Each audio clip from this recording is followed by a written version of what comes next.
तो धन्यवाद। जय हिंद, जय महाराष्ट्र। मियां अल्ताफ अहमद।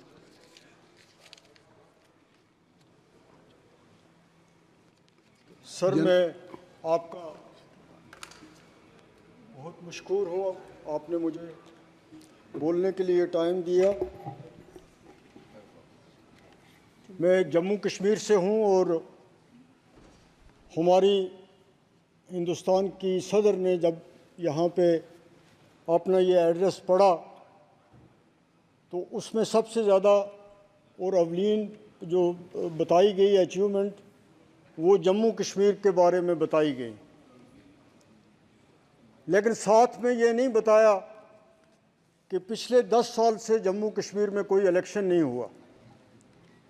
हम एक इलेक्टेड, एक जमहूरी निज़ाम में एक मंतखब हुकूमत होती है। लोकल बॉडीज के इलेक्शंस हुए थे 37 सालों बाद। मैं असेंबली के इलेक्शन की बात कर रहा हूँ जनाब, कि असेंबली के इलेक्शन 2014 के बाद नहीं हुए।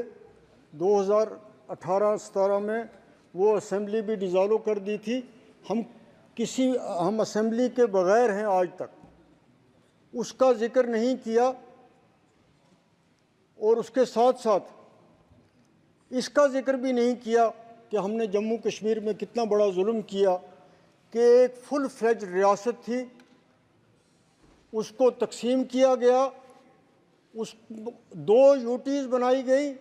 आज तक इस पार्लियामेंट की हिस्ट्री में ऐसा कभी नहीं हुआ कि एक स्टेट को तोड़ के यूटी बनाई जाए। हमेशा ये हुआ है कि यूटीज़ को स्टेट बनाया गया है। और मैं आप इस सब हाउस के सामने ये रखना चाहता हूँ कि ये बहुत बड़ी नाइंसाफ़ी हुई है जम्मू कश्मीर और लद्दाख के लोगों के साथ, जिन्होंने इस फैसले को कबूल नहीं किया है। हम चाहते हैं कि हमारे जो हकूक़ छीने गए हैं उनको वापस दिया जाए, फ़ौरन इलेक्शन करवाए जाएं और हमारी स्टेटहुड फ़ौरन वापस की जाए। वहाँ के लोग एक जमहूरी अमल के ना होने से, मंतखब नुमाइंदे ना होने की वजह से बहुत ज़्यादा सफ़र कर रहे हैं। मैं आपको ये बताना चाहता हूँ कि हमारा जम्मू कश्मीर हाइड्रो इलेक्ट्रिक के लिए बहुत बड़ा पोटेंशियल है। वहाँ पे इतना पोटेंशियल है कि अगर हमें वो पावर प्रोजेक्ट्स दे दिए जाएं तो हमें, अगर सरकार यहाँ से पैसा ना भी दे डेवलपमेंट के लिए, तो हम अपनी डेवलपमेंट कर सकते हैं। लेकिन बदकिस्मती की बात है कि वहाँ जब गवर्नर रूल हुआ, एलजी का राज आया, तो हमारे वो जो पावर प्रोजेक्ट्स हैं जिनको स्टेट की पावर डेवलपमेंट कॉरपोरेशन बना रही थी, वो एनएचपीसी को दे दिए। और आज हालत ये है कि इतना पोटेंशियल होने के बावजूद हमें आज वहाँ पावर मिल नहीं रहा है, और जो मिल रहा है वो भी आसमान की कीमतों पे मिल रहा है।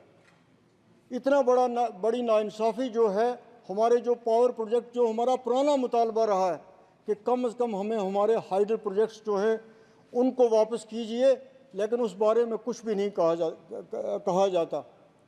ऑनरेबल प्राइम मिनिस्टर ने 2 बार अपनी तकरीरों में ज़िक्र किया कि दिल की और दिल्ली की दूरियां जो हैं हम उनको कम करेंगे, लेकिन ग्राउंड पे कोई भी ऐसी चीज़ नहीं लग रही कि जिससे ये दूरियां कम हुई हों, बल्कि इन दूरियों में इजाफा हुआ है। साथ साथ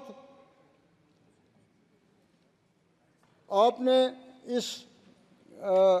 अपने भाषण में मेट्रोज़ का जिक्र किया, लेकिन जम्मू और कश्मीर के 2 बड़े शहर जो हैं उनके लिए मेट्रो के बारे में कुछ भी नहीं कहा गया। दोनों बड़े शहर हैं। श्रीनगर में लाखों की तादाद में टूरिस्ट जाते हैं और जम्मू में भी बहुत ज़्यादा यात्री जाते हैं, लेकिन उन दोनों के बारे में इस भाषण में कुछ भी नहीं कहा गया। आज इस जो यहाँ पे खुतबा पढ़ा गया उसमें ट्राइबल्स के बारे में बात की गई। मेरे से पहले भी 2 मेंबर्स ने यहाँ पे कहा कि बहुत ज़्यादा चर्चा की जाती है, बहुत ज़्यादा प्रोपगंडा किया जाता है कि ट्राइबल्स को बहुत कुछ मिल रहा है, बहुत बड़ी फैसिलिटीज़ उनके लिए हैं, बहुत बड़ी कंसेशंस हैं। तो उसका नतीजा ये होता है कि दूसरे लोग समझते हैं कि शायद सारी नवासियाँ जो हैं, हुकूमत की सारी कंसेशंस जो हैं, नौकरियां हैं, पैसा है, सब कुछ है, वो इन लोगों को दिया जा रहा है। लेकिन ग्राउंड पे आप देखें तो इन लोगों को कुछ भी नहीं मिलता है। जिन चीज़ों के बारे में ऐलानात किए जा रहे हैं वो ग्राउंड पे इम्प्लीमेंट नहीं होते। मेरी तजवीज़ है कि ट्राइबल के जो मिनिस्टर हैं वो तमाम ट्राइबल के जो एमपीज़ यहाँ पे इलेक्ट होके आए हैं उनके साथ बैठे, उनसे पूछ के अपने प्लान बनाएं और ये देखें कि क्या जो पैसा यहाँ से जा रहा है, जिसके बारे में तज़किरा हो रहा है, क्या वो वहाँ उन लोगों के पास पहुँचता है। कोई ऐसी, हमें जम्मू कश्मीर में बहुत ज़्यादा मीडिया के थ्रू इस पिछले दौर में प्रोपगंडा किया जा रहा है कि हम बहुत कुछ इन लोगों के लिए कर रहे हैं, लेकिन वहाँ पे कोई चीज़ ऐसी ग्राउंड पे नहीं लगती है जिससे ये कहा जाए कि पिछले 5 साल में इनकी बेहतरी के लिए वहाँ पे कुछ हुआ है। आज जम्मू कश्मीर में बेरोज़गारी अपने अरूज पे है। पिछले 10 साल से रिक्रूटमेंट का प्रोसेस तकरीबन रुक गया है। लोग पीएचडी की डिग्री करके, इंजीनियरिंग की डिग्री करके, एमए करके, बीए करके एवरेज हो रहे हैं, लेकिन बदकिस्मती की बात है कि कभी वहाँ भी पेपर लीक हो जाते हैं, कभी पोस्ट रेफ़र की जाती हैं, फिर पोस्ट विड्रा हो जाती हैं, फिर रेफ़र की जाती हैं।